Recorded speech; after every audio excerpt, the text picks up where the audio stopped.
ஒரு சிறிய நகரில் கவின் என்ற இளம் இசையமைப்பாளன் இருந்தான். ஆன்மாவின் இசையை தன் இசையில் கொண்டு வர வேண்டும் என்பது அவன் கனவு. அதற்காக இரவும் பகலும் தன் அறைக்குள் முடங்கி கிடந்தான். ஆனால் அவன் உருவாக்கிய ஒவ்வொரு மெட்டும் உயிரற்றதாகவே இருந்தது.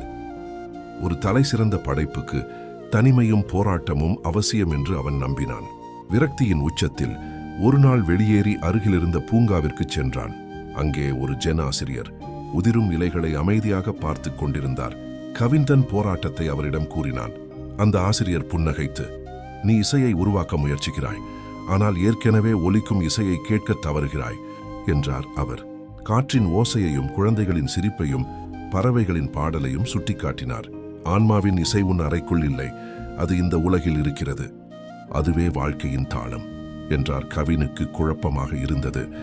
ஆசிரியர் அவனிடம், "ஒரு வாரத்திற்கு உன் கருவிகளை மறந்துவிட்டு இந்த உலகை வாழ்ந்து பார்" என்று அறிவுரை கூறினார். கவினும் அதை ஏற்றான். அவன் காடுகளில் நடந்தான், ஆற்றின் ஓசையை கேட்டான், மனிதர்களுடன் பேசினான். உலகின் நாடி துடிப்பை அவனால் உணர முடிந்தது. ஒரு வாரம் கழித்து அவன் தன் அறைக்கு திரும்பிய போது இசையமைக்க முயற்சிக்கவில்லை. அவன் உணர்ந்ததை அப்படியே வாசித்தான்.